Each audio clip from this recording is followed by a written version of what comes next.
Hey guys, happy Wednesday. I hope you're doing super well.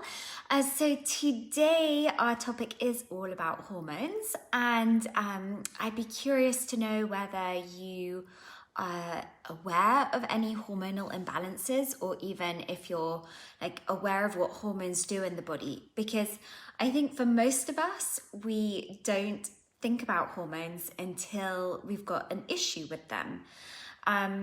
And that issue could be around pregnancy, or it could be because of a period, or any number of issues that are correlated to an imbalance within our hormones. But I think we don't think about it until we've got an issue, which is obviously not the best way around to think about it, because the more that we can do to support our hormones, the less likely then we are going to have a hormonal imbalance.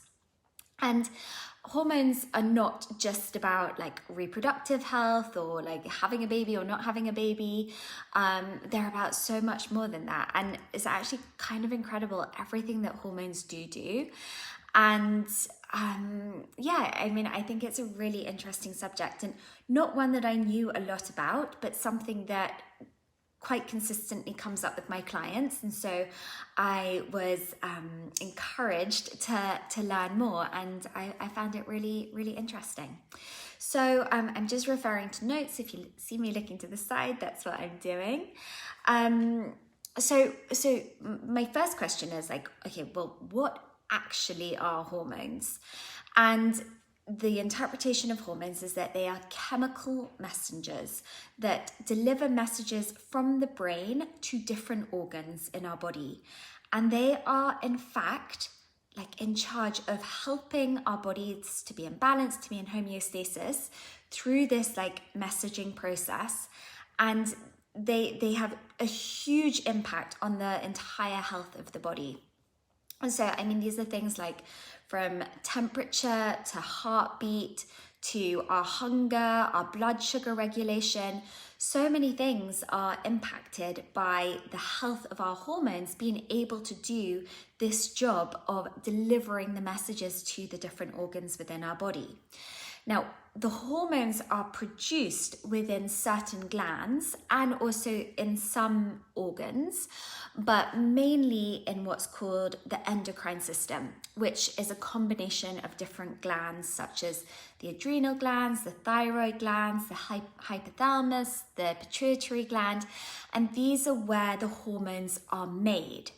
But once the hormones are made, they are then circulated out into the bloodstream to go ahead and deliver the messages that they are responsible for delivering. I think that's just really cool to think of this little system in our body working like that. And that is why balance is so key, because if one hormone is a little bit out of balance, then the other hormones are not actually always produced to the level, or too much of them is then produced. And that is what part of the reason why imbalance is created. So it's quite an intricate system, and it's not just about, sometimes people think about correcting just one hormone. It actually really works as a whole system together. It's really interesting to delve into. So just to go back a sec, so the hormones are created in the glands, like I said, from the endocrine systems, various glands, and a few organs as well. But the primary function of the organs isn't to produce hormones; it's just a secondary thing that they do. The hormones are then pumped into the bloodstream.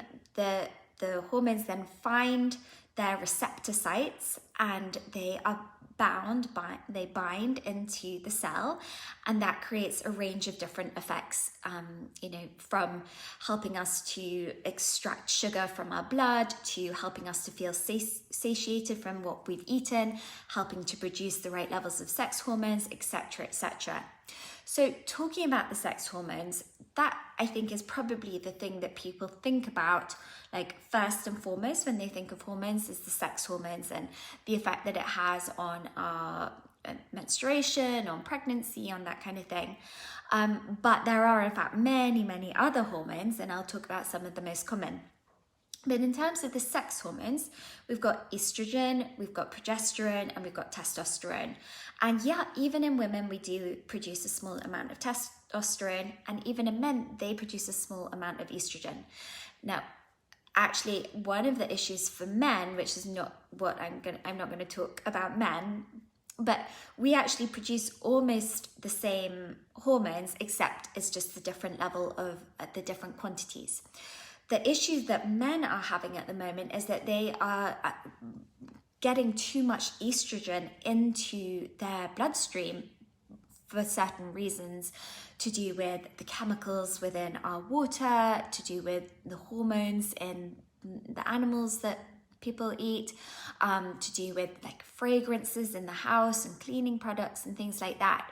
So men's testosterone is actually being lowered as a result of estrogen being hired, which is, I'm not sure if hired is the word I'm looking for, elevated is the word.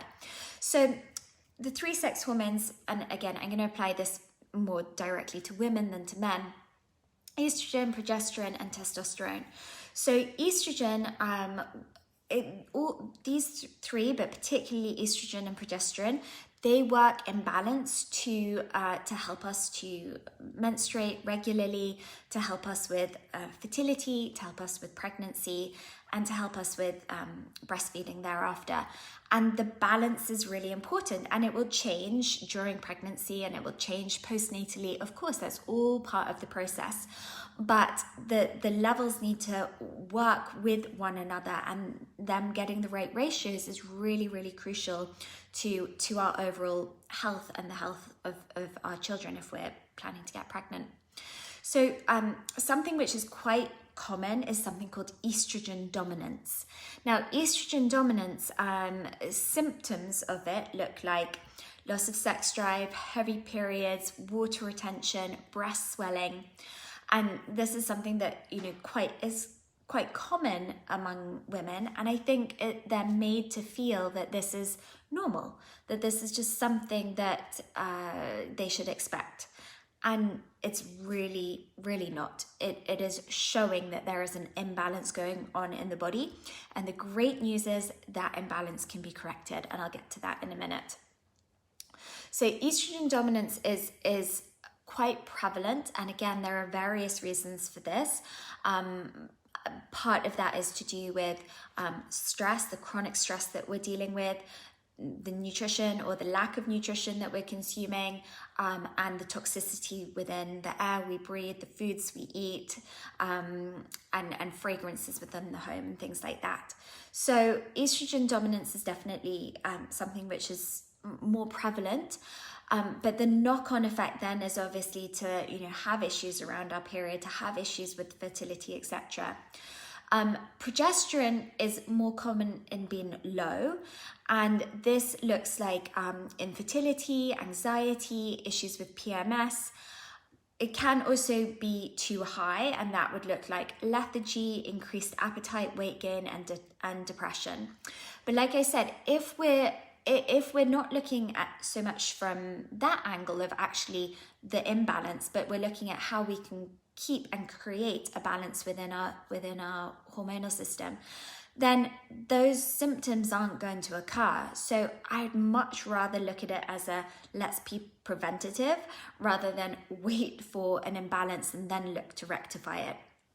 And like I said, I'm going to come on to the ways that we can rebalance our hormones, which the great thing is that they work synergistically. The same things that take our hormones out of balance, those same things, if we work on those areas, then they help to bring our hormones back into balance. And there's really positive, should feel really self-empowering that we can do something really to help ourselves. So like I said, those are the main sex hormones, and then we've got other common hormones, and these are not all of them, but these are kind of the main ones. So we've got cortisol, which is known as the stress hormone, that's made in the adrenals, and this helps our body to cope with stress in the long term. So you've heard me mention chronic stress, and this is definitely where cortisol plays a significant role. Adrenaline is our fight or flight hormone, and this provides the body with a surge of energy to address like immediate danger. So adrenaline is a really good thing, as long as we don't have too much of it. Like it literally can save us from being under attack. So adrenaline is a great thing. We just don't want it firing all day long. Insulin, and this helps to balance blood sugar levels. It's really important. Melatonin is the sleep hormone, so it can help us getting really good restful sleep, not waking up in the night. Leptin is our fat burning hormone. Serotonin, our happy hormone. Leptin I already mentioned, and ghrelin, which is our hunger hormone. And again, all of these hormones are working, delivering all their certain messages to their organs, which is then what's producing these effects. So our hormones really help to influence our behavior. They influence our mood, they influence our hunger, they influence our temperature, they influence our growth, and just all sorts of things that they're in charge of. So how do these hormones become imbalanced? So common signs of hormonal imbalance, although by no means an exclusive list, looks like fatigue, low energy, weight gain, foggy thinking, hot flashes, irritability, hair loss, digestive difficulties, and even things like heart palpitations. And so I know, whilst one of these in isolation may not be about a hormonal imbalance, if you have 2 or 3 things on that list, then likely there's something to do with your hormones wrapped up in it. And like I said, it's not natural. This isn't something that we should just like grin and bear. No, we should definitely take this as a signal from the body that something is not working quite right and that we want to address. And so we're looking to create that balance to bring us back into homeostasis, and then the hormones can just go on their merry way and do what they know to do. So what's required for healthy hormone production? Well, I'm going to break this down into 3 main areas. Again, there is more to it than this, but for simplicity and sake of time, 3 main areas, and these are definitely the three biggest areas. So the first is chronic stress, which I've already mentioned. So what this does is it causes cortisol, and to a lesser degree adrenaline, but it causes cortisol to remain elevated. And this then puts everything else out of whack. So there are things that we can do to help lower our stress levels. The first is exercise, which reduces insulin levels and increases insulin sensitivity. It also allows us to use that adrenaline, which is being caused by stress as well. So exercise is fantastic, and that can be any kind of exercise that you like, but aerobic exercise is fantastic. But anything even low impact, like going for a walk, you've probably felt it for yourself, how it can lower your stress levels. Then sleep is a big deal, so consistent high quality sleep. If anyone's like gone through a period because they've had a newborn baby or for any other reasons where they've not had proper quality sleep, you can probably relate to this. For example, one thing that really is really common is that when you haven't had enough sleep, you crave more sugar and carbohydrates. And this is completely down to your hormones. It's not you going mad or like you having a lack of self-control or anything like that. This is 100% down to your hormones, because the lack of sleep is going to cause an imbalance of insulin, cortisol, leptin, ghrelin, and growth hormones. And so the hormones leptin and ghrelin, which are responsible for your cravings, your appetite, your satiation, all of that, and insulin, which is in charge of balancing your blood sugar levels, those are out of balance when you've had poor quality sleep. And so your body is looking for the quick fix, and it's looking for it in the form of sugar, which either sugar or refined carbohydrates or carbohydrates will give it. So you may have experienced that, you may have noticed that if you don't get enough sleep, you automatically are more likely to tend towards sugar and carbohydrates, and it's 100% normal. So you want to look at how you can manage your sleep rather than beating yourself up for eating the sugar. So getting really good quality sleep is really important for that. Of course, things like meditation, which helps us to calm our mind, to get out of our head, to learn how to put a pause between the thoughts that we're having and our reaction. That is amazing for helping to balance stress. And I've mentioned it before, but an app that I love and recommend to my clients is called Calm, and it's a really great app to use to put you into practice of a daily meditation practice. And it's only 10 minutes, but having a daily meditation practice, and the word daily is important, it needs to be consistent, will really, really help you to balance stress. And then breath-like movement like yoga or qigong, those as well can be really fantastic for helping to release and balance stress.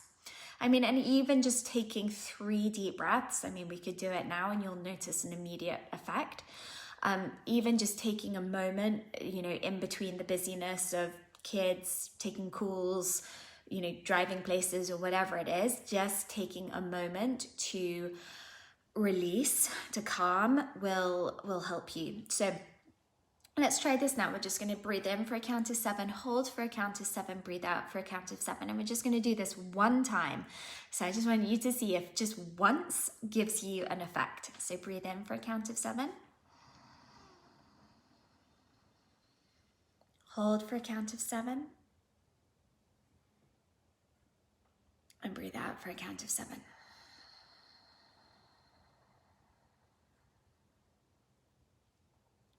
So just after one simple breath, look, I'm talking less rapidly.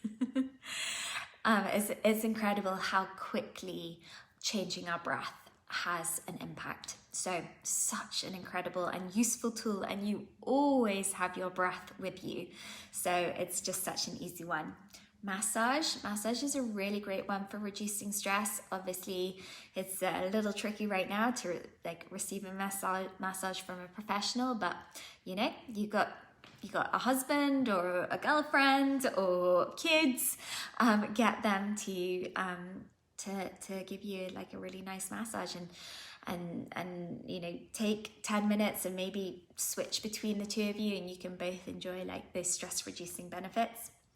And it's just, like I said, when I made the video a couple of weeks ago about how to manage stress even when you're homeschooling. So you can refer back to that video for more tips, but learning to manage stress rather than think that you're ever going to find a utopia where stress doesn't exist. Learning how you can manage it is a really, really productive use of your time. And so, yeah, I would recommend going back to that video if you haven't watched it, because I give lots of additional tips. So the second area that causes our hormones to be out of whack, but also can help bring us back into balance, is reducing our toxic load. And specifically in this instance, I'm talking about the toxins that come from our environment and the ones that we can do something about, not the ones that we have no control over. So ditching the chemicals within your personal care, so your deodorants, your toothpaste, your moisturizers, all of those. You may not be aware of it because many women are not, because the marketing campaigns do a really fantastic job of telling you that, this fragrance cream is going to make you ageless and, or whatever it's going to do. It doesn't tell you about the downfalls of popping a whole load of chemicals onto your skin, which are then absorbed into your bloodstream. So really ditching the chemicals in your personal care. The main ones to look out for are fragrances, sodium lauryl sulfate or SLS, parabens and phytates. And there are some really wonderful brands out there who are making every effort to reduce our toxic load. I talked about this when I did the video on skincare, and I talked about what I use. I use mainly doTERRA, which don't include any of those ingredients, and are really completely natural. So there are great alternatives, and also for our makeup as well. I mean, and here I applied the 80-20 rule. Like, I'm not looking to be completely 100% perfect, but I am seeing where I can, cut out unnecessary exposure to chemicals. A brand I really like for makeup is Tropic. I can put a link to Tropic below this video, but yeah, there are great alternatives out there, so we don't need to be using a whole load of fragrances and all of that kind of stuff. And probably the most significant one is perfume, because that is chock-a-block with fragrances. And also, most of the time people spray it right around their thyroid, and they're endocrine disruptors, so meaning that they disrupt the regulation of the endocrine system, those glands that I talked about at the beginning. So yeah, really, there are some really easy swaps that you can make. I use essential oils as my perfume rather than a fragrance perfume. And trust me, guys, I used to love perfume. I love smells. So, I was definitely the one with the diptyque candles and the, whatever perfume.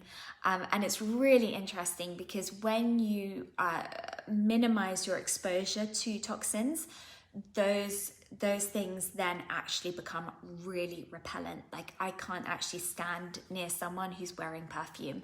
And I used to wear perfume. So, we do become desensitized, and we don't think about, say that baby who you've got snuggled up to your chest, which is, you've sprayed yourself with perfume. They are so sensitive and breathing in all those fragrances, and yeah, the knock-on effect is really not good. So just do what you can to minimize your use of beauty products and things like that are loaded with things that you really don't need. You really don't need them. And then the other area is to look at what you're using to clean your home with. Again, that's another really easy swap of, instead of using, bleaches and things filled with chemicals, that you're using greener alternatives. And again, I could go into a lot more detail on this, but all I'll say to that is that if you want to know more about that area, I've got lots more resources to share with you. So rather than make this video too long, let me know if that's an area you want to know more about. And then eating organic where possible, so that you're not consuming lots of pesticides. And then avoiding plastics, and look for BPA free and use non-PVC cling film. Where possible, don't use cling film at all, but sometimes it is necessary, because not on this subject, but food waste is a big problem. And so sometimes you have to take the decision, well, what's make the balance between, what I'm saying. And there are alternative things that you can use aside from cling film, of course, but yeah, sometimes I find nothing does the trick quite like some cling film. Just use as little of it as possible. Okay, then the third area, and probably the biggest, is what we eat and drink. So hormones are actually made from the foods that we eat. If you just think about that for a second, because every cell is made from the foods that we eat. So our hormones are made from the foods that we eat.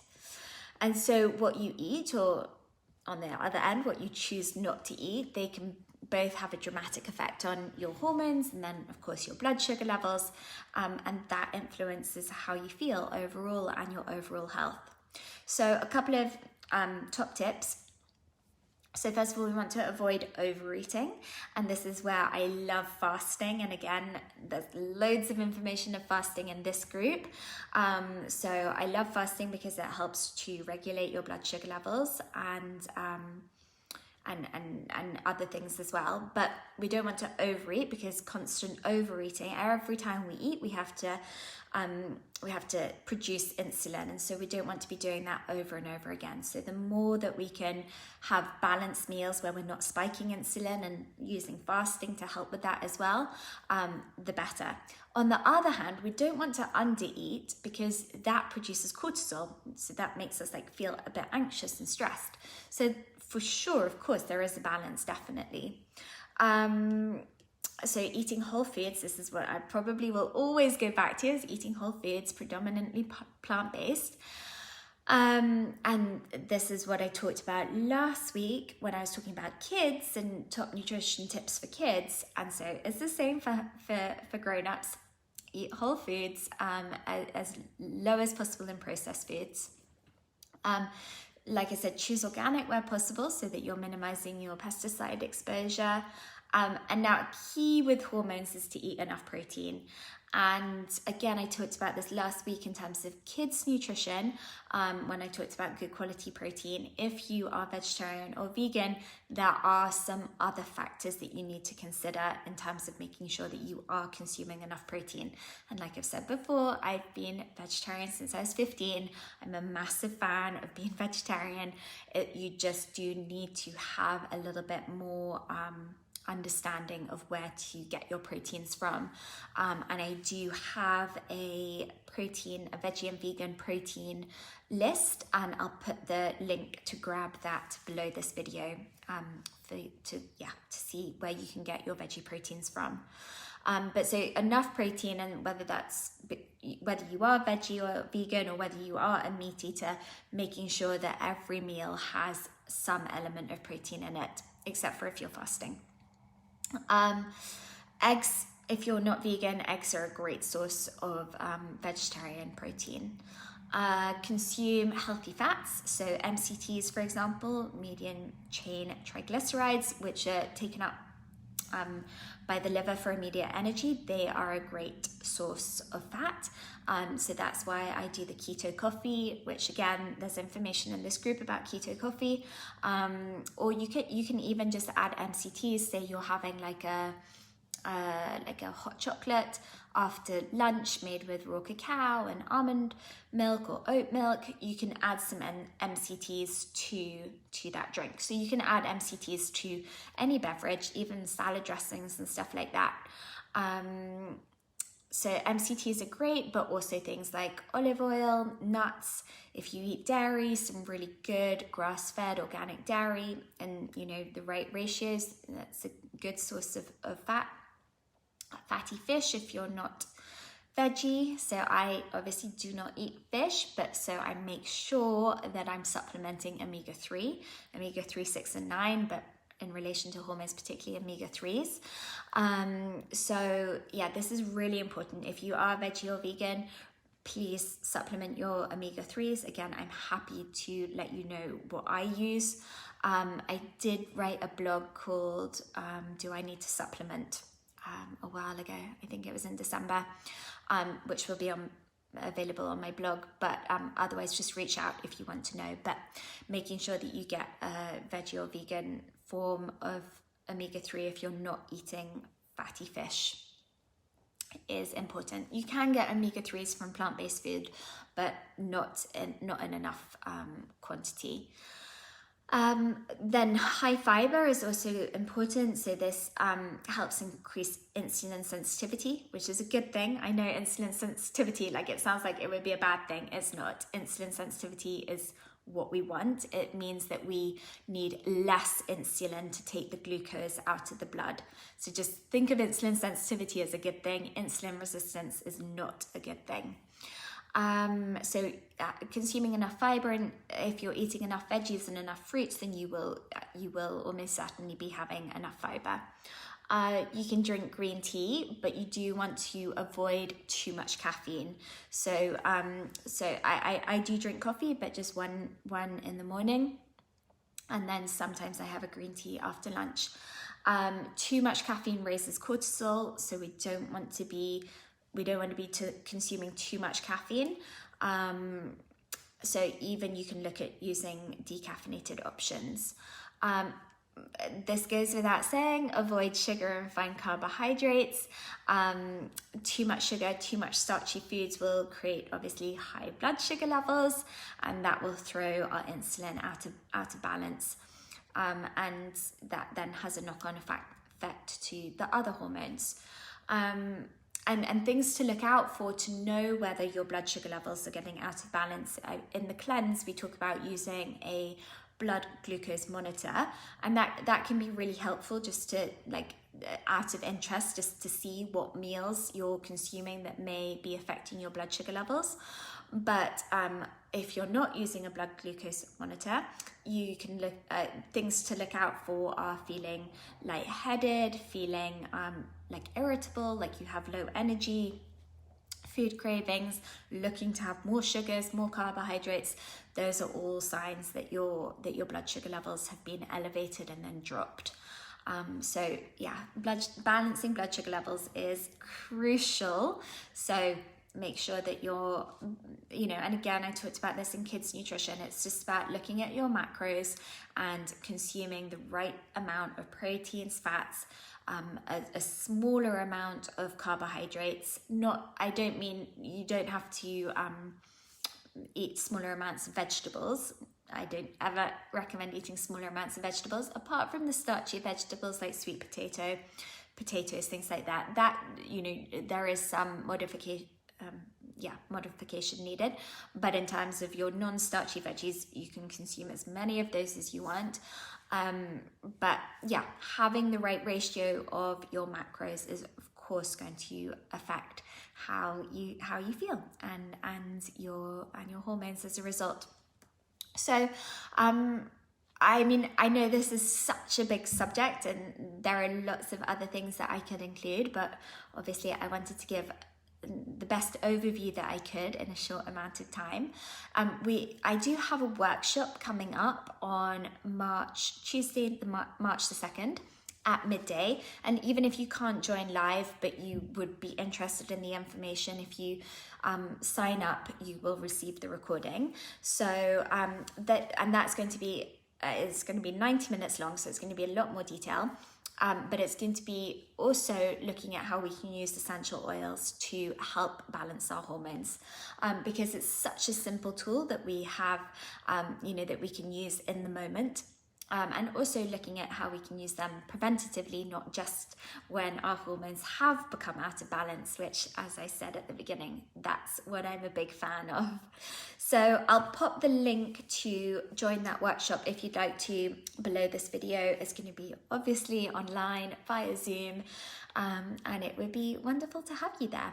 And if you've got any questions about this video, then please let me know. I hope you found it helpful. I know it's a little bit of a big subject that I went through at quite a quick pace, but I really hope that it made sense. And like I said, I'd love to see you at the workshop on March the 2nd, or you can get the recording. And we'll be sending you a really beautiful rollable blend called the Superwoman blend, so you get that as well when you sign up. Anyway, have a wonderful day and thanks for watching. Speak to you soon. Bye.